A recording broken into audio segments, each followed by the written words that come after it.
जय हिंद आप सभी को। तो चलिए शुरुआत करते हैं आज के इस क्लास में। यूटेरिया बीएसएससी सीजल 4 का प्रैक्टिस सेट कंप्लीट करेंगे और आज के इस क्लास में प्रैक्टिस सेट नंबर 6 देखेंगे।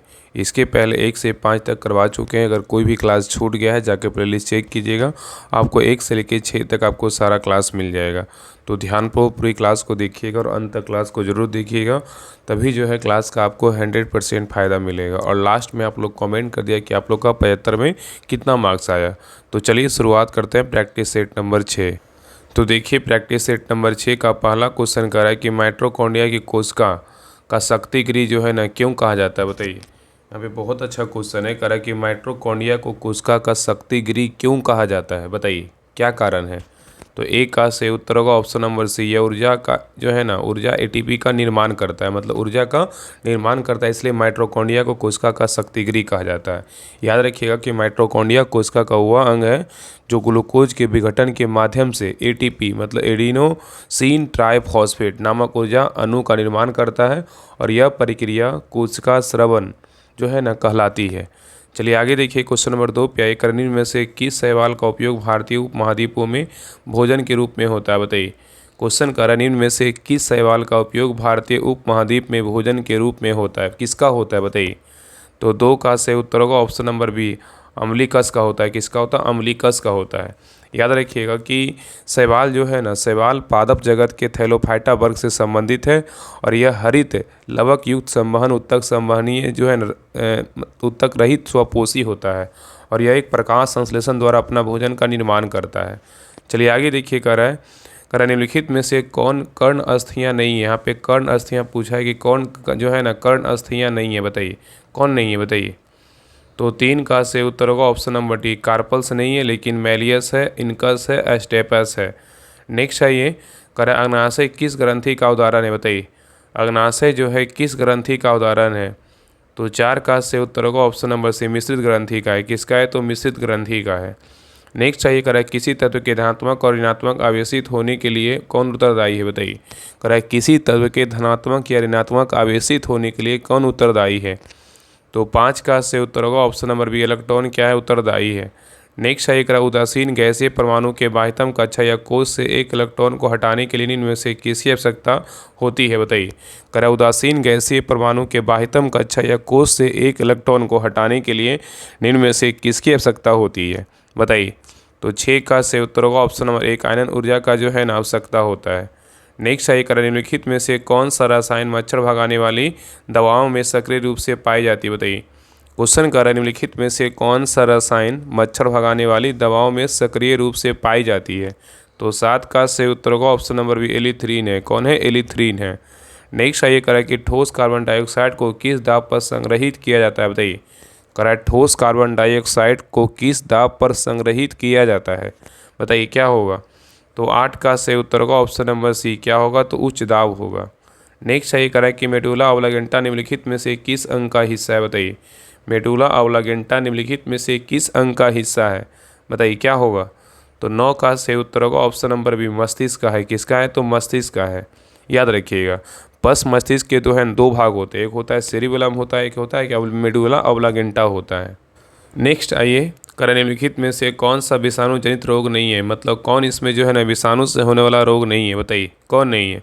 तो 10 का सही उत्तर होगा ऑप्शन नंबर सी, पेचिस नहीं है लेकिन इन्फ्लुएंजा है, हेपेटाइटिस है। याद रखिएगा विषाणुओं से होने वाला रोग कौन कौन है, तो चेचक है, पोलियो में पीलिया है, रिवीज है, इन्फ्लुएंजा, हेपेटाइटिस, सब क्या है, तो विषाणु से होने वाला रोग है।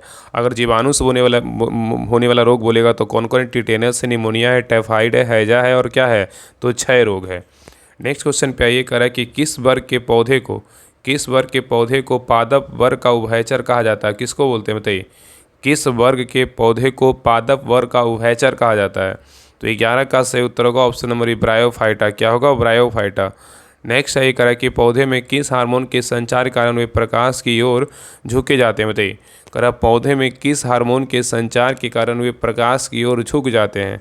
तो 12 का सही उत्तर होगा ऑप्शन नंबर सी, ऑक्सीन है। क्या है, तो ऑक्सीन है। नेक्स्ट है कह रहा है कि कौन सा अंग वसा को तोड़कर कोलेस्ट्रॉल बनाता है, बताइए। कह रहा है कौन सा अंग वसा को तोड़कर कोलेस्ट्रॉल बनाता है, कौन बनाता है।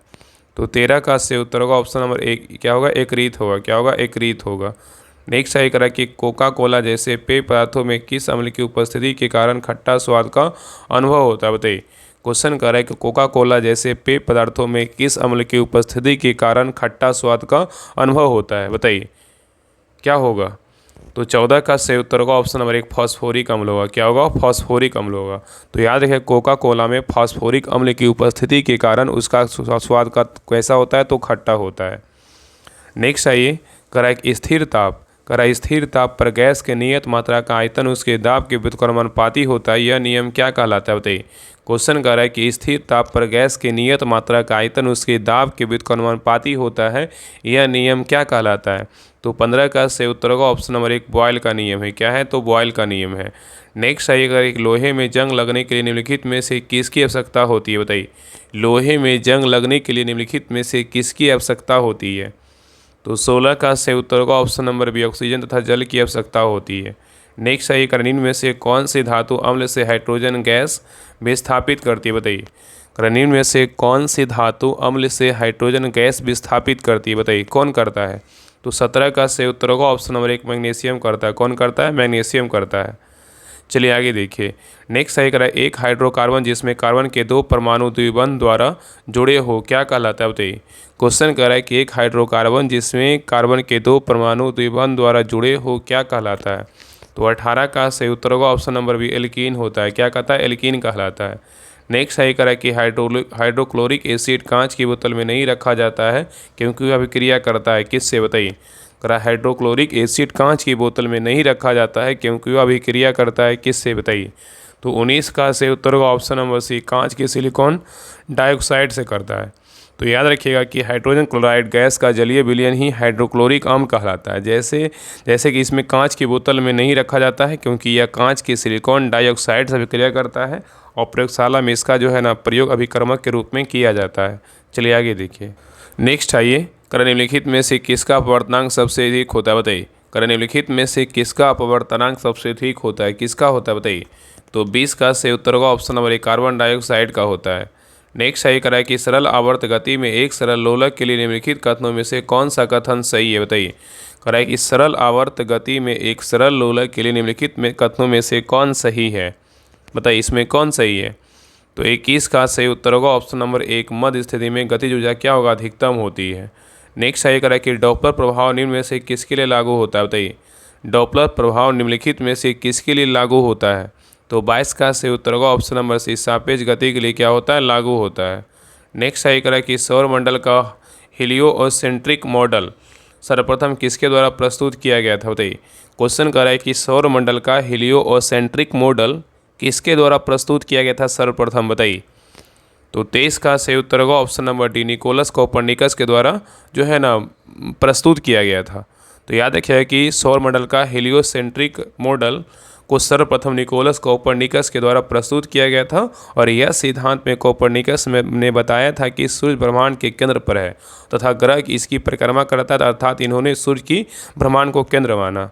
नेक्स्ट सही करा कि किस समिति की सिफारिश पर भारतीय बीमा विनियामक और विकास प्राधिकरण की स्थापना की गई, बताइए।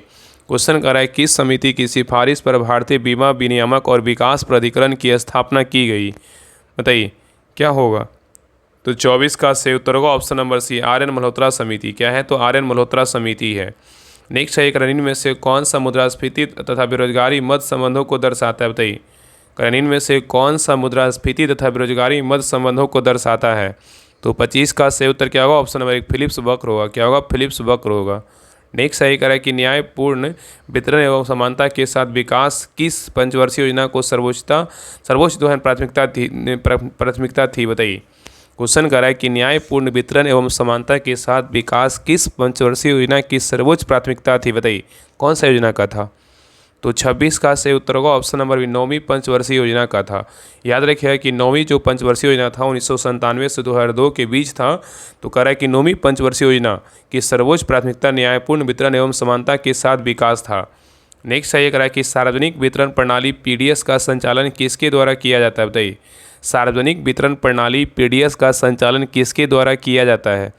तो 27 का सही उत्तर होगा ऑप्शन नंबर सी केंद्र और राज्य सरकार के द्वारा किया जाता है। नेक्स्ट सही करें निम्नलिखित में से कौन सा अजैव न्यूनीकरण वस्तु है, बताइए। करें निम्नलिखित में से कौन सी अजैव न्यूनीकरण वस्तु है? तो 28 का सही उत्तर होगा ऑप्शन नंबर डी, नाइलोन है। क्या है? तो नाइलोन है। नेक्स्ट सही करें कि सर्बिया देश की राजधानी कहाँ है? बताइए। सॉरी, सर्बिया है कि सर्बिया देश की जो राजधानी है ना, कहाँ है बताइए। तो सर्बिया देश की राजधानी बोलेगा तो कहाँ है? तो बेलग्रेड है। कहाँ है? बेलग्रेड है। युगांडा का बोलेगा तो कहाँ है? कंपाला है। जाम्बिया का बोलेगा तो कहाँ है? लुसाका है। तंजानिया की राजधानी बोलेगा तो कहाँ है? डोडोमा है। ये सारे पॉइंट याद रखिएगा। नेक्स्ट आइए करें कि रामनाथ गोयनका पुरस्कार किस क्षेत्र में उत्कृष्टता के लिए दिया जाता है? बताइए। रामनाथ गोयनका पुरस्कार किस क्षेत्र में उत्कृष्टता के लिए दिया जाता है? तो 30 का सही उत्तर होगा ऑप्शन नंबर डी, पत्रकारिता के लिए दिया जाता है। नेक्स्ट सही करें कि किस तिथि को उत्तरी गोलार्ध में वर्ष का सबसे लंबा दिन तथा सबसे छोटी रात होती है? बताइए। क्वेश्चन करें किस तिथि को उत्तरी गोलार्ध में वर्ष का सबसे लंबा दिन तथा सबसे छोटी रात होती है? बताइए। तो 31 का सही उत्तर क्या होगा? तो ऑप्शन नंबर ए होगा। क्या होगा? 21 जून को होता है। कब होता है? 21 जून को होता है। नेक्स्ट सही करें निम्नलिखित में से कौन सा सही सुमेलित है? इसमें बोल रहा है कौन सा जो है ना सही है, मतलब 3 गलत है और एक क्या है? तो सही है। यहाँ पे क्या दिया? प्रमुख घाटियाँ दिया हुआ और कौन सा राज्य में है इसके बारे में बताना है। तो देखिए पहला अराकू घाटी। अराकू घाटी कहाँ है? आंध्र प्रदेश में है। यही क्या है? बिल्कुल सही है। तो उत्तर नंबर क्या होगा? तो ए जो है ना बिल्कुल सही है। अराकू घाटी जो है आंध्र प्रदेश में ही क्या है? बिल्कुल सही है। और आगे देखते हैं जो गलत है इसको देख लेते हैं। करा कम्बम घाटी। कम्बम घाटी कहाँ? हिमाचल प्रदेश में। ये क्या है? गलत है। कम्बम घाटी का बात करें कहाँ है? तो तमिलनाडु में है। कहाँ है? तमिलनाडु में है। और खराहल घाटी बोलेगा तो कहाँ है? तो ये उत्तराखंड में। ये क्या है? गलत है। खराहल घाटी बोलेगा तो कहाँ? हिमाचल प्रदेश में है। याद रखिएगा कि खराहल जो घाटी है ना कहाँ है? तो उत्तराखंड में नहीं है। कहाँ है? हिमाचल प्रदेश होगा। क्या होगा? हिमाचल प्रदेश होगा। याद रखिएगा। और जुकू घाटी बोलेगा तो कहाँ है? जुकू घाटी असम नहीं होगा। यहाँ क्या होगा? तो नागालैंड होगा। क्या होगा? नागालैंड। अराकू घाटी बोलेगा कहाँ? आंध्र प्रदेश। कम्बम घाटी बोलेगा तो कहाँ है? तमिलनाडु। खराहल घाटी बोलेगा तो हिमाचल प्रदेश। अजूकू घाटी बोलेगा तो कहाँ है? तो नागालैंड में है। और ब्रह्मपुत्रा घाटी बोलेगा तो कहाँ है? असम में होगा। ठीक है, तो सारे पॉइंट याद रखिएगा। चलिए आगे देखिए। नेक्स्ट कह रहा है कि हम महारानी और सिर्फ महारानी की रैयत होना चाहते हैं, यह नारा किस विद्रोह का है? हम महारानी और सिर्फ महारानी की रैयत होना चाहते हैं, यह नारा जो है ना किस विद्रोह का है? तो 33 का सही उत्तर होगा ऑप्शन नंबर सी, पाबना विद्रोह का है। चलिए आगे देखिए। कह रहा है देवधर ट्रॉफी किस खेल से संबंधित है? बताइए। देवधर ट्रॉफी किस खेल से संबंधित है? जो 34 का सही उत्तर क्या होगा? ऑप्शन नंबर डी, इनमें से कोई नहीं। याद रखिए देवधर ट्रॉफी को जो संबंध है ना किससे? क्रिकेट से। क्या होगा? क्रिकेट से है। ठीक है, चलिए आगे देखिए। कह रहा है 2011 की जनगणना के अनुसार किस राज्य या केंद्रशासित प्रदेश की शहरी जनसंख्या सबसे अधिक है? बताइए। कह रहा है 2011 की जनगणना के अनुसार किस राज्य या केंद्रशासित प्रदेश की शहरी जनसंख्या सबसे अधिक है? तो 35 का सही उत्तर होगा ऑप्शन नंबर महाराष्ट्र का है। किसका है? महाराष्ट्र का है। नेक्स्ट सही करा है कि भारतीय मृदा विज्ञान संस्थान कहाँ स्थित है? बताइए। भारतीय मृदा विज्ञान संस्थान कहाँ स्थित है? तो 36 का सही उत्तर क्या होगा? तो ऑप्शन नंबर ए, भोपाल में है। कहाँ है? तो भोपाल में है। नेक्स्ट सही करा है कि भारत में साहित्य के क्षेत्र में श्रेष्ठ प्रदर्शन के लिए निम्नलिखित में से कौन सा पुरस्कार प्रदान किया जाता है? कह रहा है कि भारत में साहित्य के क्षेत्र में श्रेष्ठ प्रदर्शन के लिए निम्नलिखित में से कौन सा पुरस्कार प्रदान किया जाता है? तो 37 का सही उत्तर होगा ऑप्शन नंबर एक, भारतीय ज्ञानपीठ पुरस्कार जो है ना प्रदान किया जाता है। नेक्स्ट सही करा है कि फ्रांस की राजक्रांति किस सम्राट के शासनकाल में हुई थी? बताइए। फ्रांस की राजक्रांति किस सम्राट के शासनकाल में हुई थी? तो 38 का सही उत्तर क्या होगा? तो ऑप्शन नंबर यहाँ पे बी होगा, लुई 16वां होगा। क्या होगा? लुई 16वां होगा। नेक्स्ट सही करा कि नेपोलियन ने कब स्वयं को फ्रांस का सम्राट घोषित किया था? बताइए। करें नेपोलियन ने कब स्वयं को जो है ना फ्रांस का सम्राट घोषित किया था? तो 39 का सही उत्तर होगा ऑप्शन नंबर डी, 1804 ईस्वी में किया था। नेक्स्ट सही करा कि अधिकांश हड़प्पा स्थल मुख्य रूप से कौन सा भागों में कितने भागों में जो विभाजित है? कह रहा है कि अधिकांश हड़प्पा जो स्थल है मुख्य रूप से कितने भागों में विभाजित है? तो 40 का सही उत्तर होगा ऑप्शन नंबर ए होगा, 2 भागों में क्या है? विभाजित है। तो याद रखिए अधिकांश हड़प्पा स्थलों को 2 भागों में विभाजित किया जा गया है। एक किला जो प्रशासनिक और धार्मिक कार्यों के लिए था, और दूसरा जो है निचला किला जहाँ व्यापार और क्या है आवास की व्यवस्था थी। चलिए आगे देखिए। नेक्स्ट आइए करें कि वेदों के संदर्भ में निम्नलिखित कथनों पर विचार कीजिए। करें इसमें जो है ऊपर दिए गए कथनों में से कौन सा कथन सही है? बताइए। करें वेदों के संदर्भ में निम्नलिखित कथनों पर विचार कीजिए। दिए गए मतलब कथन में जो है ना कौन सा कथन सही है? तो देखिए पहला कह रहा है कि वेदों को श्रुति कहा जाता है, बिल्कुल सही है। और ऋग वेद में जो है ना 10 मंडल, ये भी क्या है? सही। उत्तर क्या होगा? तो ऑप्शन नंबर ए होगा, 1 और 2 दोनों क्या है? तो सही है। नेक्स्ट सही करा कि कुषाण वंश में भीम कंडिफेसेस का उत्तराधिकारी कौन था? बताइए।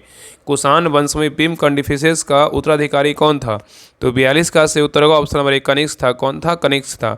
नेक्स्ट है करा कि निम्नलिखित में से किस शासक ने मुगल वंश में झरोखा दर्शन की शुरुआत की थी, बताइए।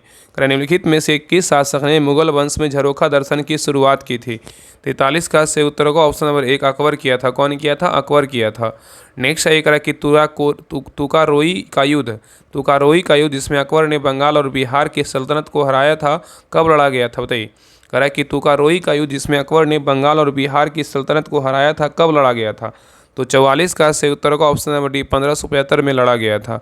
नेक्स्ट है करा कि बक्सर का युद्ध हेक्टर मुनरो के नेतृत्व वाली ब्रिटिश ईस्ट इंडिया कंपनी की कमान के अधीन अधिक सेनाओं और किसके संयुक्त सेनाओं के बीच हुआ था, बताइए। क्वेश्चन करा कि बक्सर का युद्ध हेक्टर मुनरो के नेतृत्व वाली ब्रिटिश ईस्ट इंडिया कंपनी की कमान के अधीन सेनाओं और डैश की संयुक्त सेनाओं के बीच, मतलब किस सेनाओं के बीच जो है ना हुआ था, बताइए। यहाँ पे हुआ है, बताइए क्या होगा। तो 45 का से उत्तर क्या होगा, तो option number A Mir Qasim Mughal बादशाह शाह आलम द्वितीय और अवध के सोहदौला के जो है ना बीच हुआ था। नेक्स्ट है करा कि स्थानीय स्तर पर जनता की राजनीतिक शिक्षा के लिए स्थानीय स्वशासन का प्रस्ताव कौन लाया। क्वेश्चन करा कि स्थानीय स्तर पर जनता की राजनीतिक शिक्षा के लिए स्थानीय स्वशासन का प्रस्ताव कौन लाया, बताइए। तो 46 का से उत्तर होगा option number C lord Ripon ने लाया। कौन लाया? लॉर्ड रिपन ने लाया। नेक्स्ट है करा निम्नलिखित समाज सुधार संगठनों का उनमें से संबंधित संस्थापकों के साथ मिलान कीजिए। क्वेश्चन करा कि निम्नलिखित समाज सुधार संगठनों का उनमें से संबंधित संस्थापकों के साथ मिलान कीजिए। यहाँ पे केवल समाज सुधारक संगठन है और यहाँ पे उनके संस्थापक कौन सा समाज सुधारक संगठन के संस्थापक कौन थे, इसके बारे में बताना है। चलिए बताइए। पहला है ब्रह्म समाज संगठन के जो संस्थापक थे कौन थे, तो ब्रह्म समाज के संस्थापक बोलेगा तो कौन है? राजा राम मोहन राय है। रामकृष्ण मिशन के संस्थापक बोलेगा तो कौन है? स्वामी विवेकानंद है। प्रार्थना समाज के संस्थापक बोलेगा तो कौन है? आत्माराम पांडुरंग है। प्रार्थना जो है ना आत्मा से किया जाता है। और आज समाज के संस्थापक बोलेगा तो कौन है? दयानंद सरस्वती हैं। ठीक है, याद रखिएगा। तो उत्तर क्या होगा, तो सही उत्तर होगा ऑप्शन नंबर यहाँ पे डी हो जाएगा। 3 1 2 4 हो जाएगा। चलिए आगे देखिए। नेक्स्ट है ये कराए कि निम्नलिखित में से कौन सा एक राज्य की नीति निर्देशक सिद्धांत संविधान के बाद जोड़ा गया, बताइए। क्वेश्चन कर रहा है कि निम्नलिखित में से कौन सा एक राज्य की नीति निर्देशक सिद्धांत संविधान में बाद में जोड़ा गया, बताइए। तो 48 का से उत्तर होगा ऑप्शन नंबर सी मुफ्त कानूनी सलाह जो है ना ये बाद में जोड़ा गया। तो याद रखिएगा कि मुफ्त कानूनी सलाह को राज्य की नीति निर्देशक सिद्धांत संविधान में बाद में जोड़ा गया। 42वें संविधान संशोधन अधिनियम 1976 द्वारा भारतीय संविधान के भाग 4 में नीति निर्देशक तत्व के अनुच्छेद 39 में गरीबों के लिए मुफ्त कानूनी सलाह मतलब समान न्याय और निःशुल्क विधिक सहायता का प्रावधान किया गया है। चलिए आगे देखिए। नेक्स्ट ये करा कि लोकसभा के कम से कम कितने सत्र एक बार में बुलाए जा सकते हैं, बताइए। लोकसभा के कम से कम कितने सत्र एक वर्ष में बुलाए जा सकते हैं। तो 49 का सही उत्तर होगा ऑप्शन नंबर बी, वर्ष में जो है ना 2 बार बुलाए जा सकते हैं। नेक्स्ट है करा कि संसद विधानसभा के किसी सदस्य की सदस्यता तब समाप्त समझी जाती है जब बिना सदन को सूचित के जो है ना अनुपस्थित रहता है, बताइए। करे क्वेश्चन करे कि संसद विधानसभा के किसी सदस्य की सदस्यता तब समाप्त समझी जाती है जब वह बिना सदन को सूचित किए अनुपस्थित रहता है, कितना दिन, बताइए। तो 50 का सही उत्तर होगा ऑप्शन नंबर ए, कितना दिन, तो 60 दिन, याद रखिएगा। नेक्स्ट है करें कि निम्नलिखित में से किसमें उच्चतर न्यायालयों के न्यायाधीशों की नियुक्ति कार्यपालिका विधायिका और मुख्य न्यायाधीश की भागीदारी की अनुशंसा की गई, बताइए। क्वेश्चन करें निम्नलिखित में से किसमें उच्चतर न्यायालयों के न्यायाधीशों की नियुक्ति में कार्यपालिका विधायिका एवं क्या है मुख्य न्यायाधीश की भागीदारी की अनुशंसा की गई है। तो 51 का सही उत्तर होगा ऑप्शन नंबर सी होगा, द्वितीय प्रशासनिक सुधार आयोग होगा। नेक्स्ट है करा कि भारत का सर्वोच्च न्यायालय एक अभिलेख न्यायालय है, इसका आशय है कि, बताइए। करा कि भारत का सर्वोच्च न्यायालय एक अभिलेख न्यायालय है, इसका आशय है कि क्या है, बताइए। तो 52 का सही उत्तर होगा ऑप्शन नंबर बी, इसके सभी निर्णय का साक्ष्यात्मक मूल्य होता है और इस पर किसी भी न्यायालय में प्रश्न नहीं लगाया जा सकता है, ठीक है। चलिए आगे देखिए करा कि भारतीय संविधान में न्यायिक पुनरावलोकन का आधार क्या है, बताइए। भारतीय संविधान में न्यायिक पुनरावलोकन का आधार क्या है। तो 53 का सही उत्तर होगा ऑप्शन नंबर बी, विधि द्वारा स्थापित जो है ना प्रक्रिया है। नेक्स्ट है अनुसूचित जातियों जनजातियों एवं अन्य दुर्बल वर्गों के हितों की समृद्धि के संबंध में किस अनुच्छेद में उल्लेख किया गया, बताइए। कर अनुसूचित जातियों जनजातियों एवं अन्य दुर्बल वर्गों के हितों की समृद्धि के संबंध में किस अनुच्छेद में उल्लेख किया गया, बताइए। तो 54 का सही उत्तर होगा ऑप्शन नंबर यहाँ पे बी होगा, अनुच्छेद 46 में जो है ना मतलब उल्लेख किया गया है। याद रखिएगा प्रसूति सहायता का संबंध बोले अनुच्छेद 42 में है। कम कर्मकारों के लिए निर्वाह मजदूरी एवं कुटीर उद्योग का प्रोत्साहन बोले अनुच्छेद 43 में है। पोषाहार स्तर पर जीवन स्तर को ऊंचा करने के संबंध में अनुच्छेद 47 में है। और राष्ट्रीय महत्व के स्मारकों के विषय में अगर चर्चा किया गया अनुच्छेद 49 में किया गया है। और कार्यपालिका एवं न्यायपालिका का पृथककरण बोलेगा अनुच्छेद जो है ना 50 में किया गया है, ठीक है। और ये याद रखिए, अनुसूचित जातियों, जनजातियों एवं अन्य दुर्बल वर्गों के हितों की समृद्धि के संबंध में चर्चा जो है अनुच्छेद 46 में किया गया है। नेक्स्ट क्वेश्चन पे आइए, करा कि संविधान सभा में सदस्य के रूप में सरोजिनी नायडू का बयान किस निर्वाचन क्षेत्र से हुआ था। करा कि संविधान सभा में सदस्य के रूप में सरोजिनी नायडू का चयन किस निर्वाचन क्षेत्र से हुआ था। तो 55 का से उत्तर होगा ऑप्शन नंबर डी, बिहार से हुआ था। नेक्स्ट है करा कि निम्न में से कौन सा भू आवासीय देश अफ्रीका महाद्वीप से संबंधित नहीं है। बताइए कौन नहीं है। करा निम्न में से कौन सा भू आवासीय देश अफ्रीका महाद्वीप से संबंधित नहीं है। तो 56 का से उत्तर होगा ऑप्शन नंबर 1, अंडोरा नहीं है, लेकिन बुरुंडी है, लेसोथो है और मलावी है। नेक्स्ट है ये करा कि पटकोई बूम पहाड़ी किस राज्य में स्थित है। बताइए पटकोई बूम पहाड़ी किस राज्य में स्थित है। तो 57 का से उत्तर होगा option number B, Arunachal Pradesh में। कहाँ है, अरुणाचल प्रदेश में स्थित है। नेक्स्ट है ये करा कि खजियार झील किस राज्य में स्थित है। बताइए खजियार झील किस राज्य में स्थित है। तो 58 का सही उत्तर होगा ऑप्शन नंबर क्या होगा, तो ए होगा, हिमाचल प्रदेश में है। तो खजियार झील किस राज्य में स्थित है, तो हिमाचल प्रदेश में है। नेक्स्ट है ये करा कि 50 सेंटीमीटर से कम वर्षा वाले क्षेत्रों में किस प्रकार का वन पाया जाता है। 50 सेंटीमीटर से कम वर्षा वाले क्षेत्रों में किस प्रकार का वन पाया जाता है। तो 59 का सही उत्तर होगा ऑप्शन नंबर 1, उष्णकटिबंधीय कांटेदार वन पाया जाता है। नेक्स्ट है करा कि काराकोरम मरुस्थल जो है ना किस देश में स्थित है। बताइए काराकोरम मरुस्थल जो है किस देश में स्थित है। तो 60 का सही उत्तर होगा ऑप्शन नंबर सी, कहाँ, तुर्कमेनिस्तान में है। नेक्स्ट है करा कि खेलो इंडिया यूथ गेम्स 2025 का आयोजन किस राज्य में किया गया है। बताइए खेलो इंडिया यूथ गेम्स 2025 का आयोजन किस राज्य में किया गया है। तो 61 का सही उत्तर होगा ऑप्शन नंबर 1, बिहार में किया है। कहाँ किया गया, बिहार में किया गया है। नेक्स्ट है करा कि हाल ही में सांख्यिकी और कार्यक्रम कार्यान्वयन मंत्रालय द्वारा जारी ऊर्जा सांख्यिकी भारत रिपोर्ट 2025 के अनुसार किस राज्य में सबसे अधिक नवीनीकरण ऊर्जा क्षमता है। बताइए करा कि हाल ही में सांख्यिकी और कार्यक्रम कार्यान्वयन मंत्रालय द्वारा जारी ऊर्जा सांख्यिकी भारत रिपोर्ट 2025 के अनुसार किस राज्य में सबसे अधिक नवीनीकरणीय ऊर्जा क्षमता है। तो 62 का सही उत्तर होगा ऑप्शन नंबर 1, राजस्थान में है।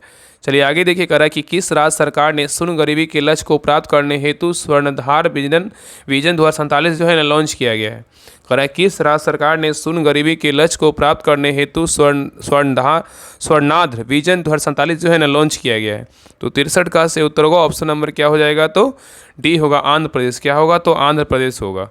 नेक्स्ट है करा कि चर्चा में CAR-T थेरेपी का संबंध किस बीमारी से। बताइए चर्चा में रहा CAR-T थेरेपी का संबंध किस बीमारी से है। तो 64 का सही उत्तर होगा ऑप्शन नंबर बी, कैंसर से। किससे, तो कैंसर से है। नेक्स्ट है कि जेड मोर सुरंग का निर्माण किस राज्य में किया गया है। जेड मोर सुरंग का निर्माण किस राज्य में किया गया है। तो 65 का सही उत्तर होगा option number B, Jammu Kashmir में किया गया है। चलिए आगे देखिए करा कि भारत के मेट्रो रेल नेटवर्क की लंबाई विश्व में किस स्थान पर। बताइए भारत की मेट्रो रेल नेटवर्क की लंबाई विश्व में किस स्थान पर है। तो 66 का से उत्तर होगा ऑप्शन नंबर सी होगा, तीसरे स्थान पर है। किसने स्थान पर, तीसरे स्थान पर है। तो भारत का मेट्रो रेल नेटवर्क जो है ना 1000 किलोमीटर से अधिक हो चुका है और भारत का मेट्रो रेल नेटवर्क चीन तथा संयुक्त राज्य अमेरिका के बाद विश्व का जो है ना सबसे बड़ा नेटवर्क बन गया, मतलब तीसरा बन गया है। नेक्स्ट आएगा कि राष्ट्रीय हल्दी बोर्ड का पहला अध्यक्ष किसे बनाया गया। बताइए राष्ट्रीय हल्दी बोर्ड का पहला अध्यक्ष किसे बनाया गया है। तो 67 का से उत्तर होगा ऑप्शन नंबर सी, पल्ले गंगा रेड्डी को बनाया गया है। नेक्स्ट आएगा कि आर्थिक समीक्षा 2024-25 के अनुसार राजकोषीय घाटा 23-24 में कितना रहा है। बताइए अधिक आर्थिक समीक्षा 2024-25 के अनुसार राजकोषीय घाटा 23-24 में कितना रहा है। तो 68 का सही उत्तर होगा ऑप्शन नंबर बी, 5.6% रहा है। नेक्स्ट आएगा कि वेनेजुएला के 46वें राष्ट्रपति के रूप में किसने शपथ ली है। बताइए वेनेजुएला के 46वें राष्ट्रपति के रूप में किसने शपथ लिया है। तो 69 का सही उत्तर होगा option number C, Nicolas Maduro ने लिया। कौन लिया, निकोलस मादुरो ने लिया। ठीक है, याद रखिएगा। नेक्स्ट सही करा कि ऑस्ट्रेलियन ओपन 2025 में पुरुष एकल का खिताब किसने जीता। बताइए ऑस्ट्रेलियन ओपन 2025 में पुरुष एकल का खिताब किसने जीता है। तो 70 का सही उत्तर होगा ऑप्शन नंबर 1, जैनिक सीनियर ने जीता। कौन जीता है, जैनिक सीनियर ने जीता है। नेक्स्ट सही करा कि विश्व बैंक द्वारा जारी रिपोर्ट के अनुसार 2024 में किस देश ने सर्वाधिक धन प्रेषण प्राप्त किया है। बताइए करा विश्व बैंक द्वारा यहाँ पे करा कि विश्व बैंक द्वारा जारी रिपोर्ट के अनुसार 2024 में किस देश ने सर्वाधिक धन प्रेषण प्राप्त किया है। तो 71 का सही उत्तर होगा ऑप्शन नंबर 1, कौन किया है, तो भारत किया है। चलिए आगे देखिए करा कि टाइगर ट्रम्प सैन्य अभ्यास भारत और किस देश के बीच आयोजित जो है ना अभ्यास है। बताइए टाइगर ट्रम्प सैन्य अभ्यास भारत और किस देश के बीच आयोजित किया जाता है। बताइए तो 72 का सही उत्तर होगा ऑप्शन नंबर के यहाँ पे क्या हो जाएगा, सी होगा। टाइगर ट्रम्प जो होता है ना भारत और अमेरिका के बीच क्या है, तो संयुक्त अभ्यास है। नेक्स्ट सही करा कि बिहार के किस जिले में उस्ताद बिस्मिल्लाह खान के नाम पर एक संगीत महाविद्यालय की स्थापना किए जाने की घोषणा की गई, बताइए। करा बिहार के किस जिले में उस्ताद बिस्मिल्लाह खान के नाम पर एक संगीत महाविद्यालय की स्थापना किए जाने की घोषणा की गई है। तो 73 का सही उत्तर क्या होगा, तो ऑप्शन नंबर डी होगा, बक्सर में किया गया। कहाँ किया गया, बक्सर में किया गया है। तो बिहार के बक्सर जिले में उस्ताद बिस्मिल्लाह खान के नाम पर एक संगीत महाविद्यालय की स्थापना की जाएगी। नेक्स्ट सही करा कि 18वीं भारत वन स्थिति रिपोर्ट 2023 के अनुसार भारत में कुल वन एवं वृक्षावरण कितना वर्ग किलोमीटर क्षेत्र में जो है ना फैला हुआ है। क्वेश्चन करा कि 18वीं भारत वन स्थिति रिपोर्ट 2023 के अनुसार भारत में कुल वन एवं वृक्ष आवरण कितना वर्ग किलोमीटर क्षेत्र में फैला हुआ है। तो 74 का सही उत्तर होगा ऑप्शन नंबर बी, कितना है, तो 8,27,357। ठीक है, याद रखिएगा। चलिए आगे देखिए। नेक्स्ट आइए, करा कि हाल ही में किए गए घोषणा के अनुसार टाइटन्स स्पेस मिशन की पहली भारतीय अंतरिक्ष यात्री कौन बनेगी। क्वेश्चन करा है कि हाल ही में किए गए घोषणा के अनुसार टाइटन्स स्पेस मिशन की पहली भारतीय अंतरिक्ष यात्री जो है ना कौन बनेगी। तो सही उत्तर क्या होगा, तो ऑप्शन नंबर यहाँ पे 75 का क्या हो जाएगा, तो बी, जाह्नवी जो है ना डांगेटी बनेगी। कौन बनेगी, जाह्नवी जो है ना डांगेटी बनेगी। ठीक है, तो भारत की जाह्नवी डांगेटी टाइटन्स स्पेस मिशन पर पहली बार जो है ना अंतरिक्ष यात्री बनेगी। ठीक है, याद रखिए, भारतीय अंतरिक्ष यात्री बनेगी। यहाँ पे क्या है, तो भारतीय अंतरिक्ष यात्री बनेगी। कौन बनेगी, जो जाह्नवी डांगेटी बनेगी, याद रखिएगा। ठीक है, तो ये रहा आपका प्रैक्टिस सेट, आपका 6 रहा 75 question GK GS current affair science का करवा दिए। बाकी 76 नंबर से जो है ना आपका मैथ और रीडिंग का क्वेश्चन है, तो आप सभी लोग ग्रुप ज्वाइन कर लीजिए। वहाँ पे ग्रुप में जो है ना पीडीएफ दिया जाता है। तो मैथ रीडिंग का जो भी 25 मैथ रहता है, 50 रीडिंग रहता है, सभी लोग जो है ना वहाँ पर मैं जुड़ करके आप मैथ रीडिंग जो है ना बना सकते हैं। बाकी सोल्यूशन पीडीएफ के साथ वहाँ पे प्रोवाइड करवाया जाता है। तो सभी लोग बिहार दरोगा जो बैच 4 होमवर्क सीरीज है, जिसमें आपको पता है कि लूसेंट टेस्ट स्टार्ट हुआ है, और ये टेस्ट जो है ना शनिवार से स्टार्ट, मतलब शुक्रवार से स्टार्ट हुआ। शनिवार संडे जो है ना रिवीजन के तौर पे बंद रहता है और बढ़ेगा भी। संडे सैटरडे को आपको रिवीजन करवाएंगे और संडे को जो है ना आपका वीकली करंट अफेयर्स टेस्ट करवाएंगे। तो जिनको भी आपको पता है कि हाँ डे 1 का जो है टेस्ट हो चुका है, जिनको भी लूसेंट टेस्ट देना है, लूसेंट ऑब्जेक्टिव का टेस्ट देना है, देसी साइंस का टेस्ट देना है, रूटिया 7500 का टेस्ट देना है, 5000 का टेस्ट देना है, तो इस ग्रुप को ज्वाइन कर लीजिए। बिहार दरोगा बैच 4 है, इसमें आपका जो है ना डेली होमवर्क दे करके आपको टेस्ट करवाया जाएगा और 6 आपका टेस्ट जो है ना टेलीग्राम के द्वारा होगा। तो इतना आप करिए, और बाकी घटनाचक्र का होमवर्क मिलता है और आपका एनसीईआरटी सार संग्रह का होमवर्क मिलता है। तो ग्रुप ज्वाइन कीजिए। इसमें आपका जो आपका क्लास आ रहा है ना बीएसएससी सीजीएल 4 का जो भी करवाएं, इसका आपको पीडीएफ सोल्यूशन के साथ आपको इसी ग्रुप में मिलेगा। बाकी बिहार दरोगा का प्रैक्टिस सेट आपको मंडे टू फ्राइडे दिया जाएगा, सोल्यूशन के साथ दिया जाएगा। वहाँ पे भी आपको प्रैक्टिस सेट एक बुक के द्वारा होगा, और बाकी एक आपका टेलीग्राम पे होगा। बाकी आपका सारा टेस्ट होगा लूसेंट ऑब्जेक्टिव का, सब्जेक्टिव का, और दृष्टि साइंस का, और आपका रूटिया 7500 और 5000 का। तो इस ग्रुप को ज्वाइन कर लीजिए। अगर ज्वाइन नहीं किए जल्दी से ज्वाइन कर लीजिए। मंडे का जो है ना होमवर्क दे दिया गया है, मतलब आज जो है ना आपका होमवर्क पढ़ लीजिएगा। कल आपका जो है ना, कल संडे मंडे है ना, कल आपका लूसेंट का डे नंबर 2 का टेस्ट होगा। मतलब तीनों का जो है बुक का आपका डे नंबर 2 का टेस्ट होगा। तो अगर कुछ प्रॉब्लम है तो आप इस नंबर पे बात कर सकते हैं 7549392490। बाकी आप लोगों को बता देते हैं, आपका जो ये लूसेंट जो टेस्ट हो रहा है ना बिहार दरोगा बैच 4 टारगेट होमवर्क से प्रैक्टिस सेट बैच 5 में, मतलब 4 में हो रहा है। ठीक है, इसी में आपका जो है ना घटनाचक्र का होमवर्क मिल रहा है, और आपका ये भी करवाया जाएगा बुक। लेकिन अभी फिलहाल जो है ना PYQ प्लेटफॉर्म का स्टार्ट हुआ है। बाकी ये दोनों बुक से जो है ना सैटरडे संडे को होमवर्क मिलेगा। बाकी लूसेंट का टेस्ट स्टार्ट हो गया है, एनसीईआरटी का तो होमवर्क मिल रहा है, और बाकी आपका बिहार का भी आपका जो बुक दिया गया है वो आपका PDF मिलेगा, और बाकी दोनों का टेस्ट स्टार्ट है। बाकी बिहार दरोगा का जो है ना सारा प्रैक्टिस सेट है। तो ग्रुप ज्वाइन कीजिए। आपका BSSC सीजीएल 4 जो भी प्रैक्टिस सेट करवाएं, इसका आप सोल्यूशन के साथ जो 150 क्वेश्चन का आपको PDF इसी ग्रुप में मिलेगा। अलग से जो है ना बिहार SSC सीजीएल 4 के लिए बैच अभी नहीं है, तो इसी ग्रुप को ज्वाइन कर लीजिए। यहाँ इसमें आपका हम 18 सेट जो इस बुक में दिया गया सारा हम करवा देंगे। बाकी इसके पहले भी SO का हम 18 सेट करवाए, 15 सेट करवाए थे, उसका भी हम PDF 1 से लेके 15 तक डाल देंगे। तो सभी लोग बिहार जो दरोगा बैच 4 है, होमवर्क सीरीज बैच 4 है, इसको ज्वाइन कर लीजिए। आपको इसमें जो है ना सारा कुछ आपको प्रोवाइड करवाया जा रहा है, और टेस्ट भी करवाया जा रहा है, और अगला टेस्ट आपका सोमवार को होगा डे 2 का। तो सभी लोग जल्दी से ज्वाइन कर लीजिए। इसका फ़ी बात करें 199 है।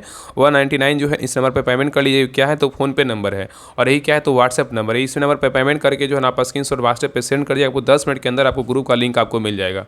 बाकी अगर कुछ प्रॉब्लम हो तो आप इस नंबर पर कुछ पूछना हो तो आप इस नंबर पर कॉल करके बात कर सकते हैं। ठीक है, तो सभी लोग क्लास को लाइक कीजिएगा, शेयर कीजिएगा, और चैनल पर चैनल को सब्सक्राइब जरूर कर लीजिएगा, और हर ग्रुप में जो है ना क्लास का लिंक जरूर शेयर कीजिएगा। आपसे उम्मीद यही है, और क्लास को लाइक करके जरूर जाइएगा। तो मिलते हैं एक नई क्लास में, तब तक के लिए जय हिंद, जय भारत।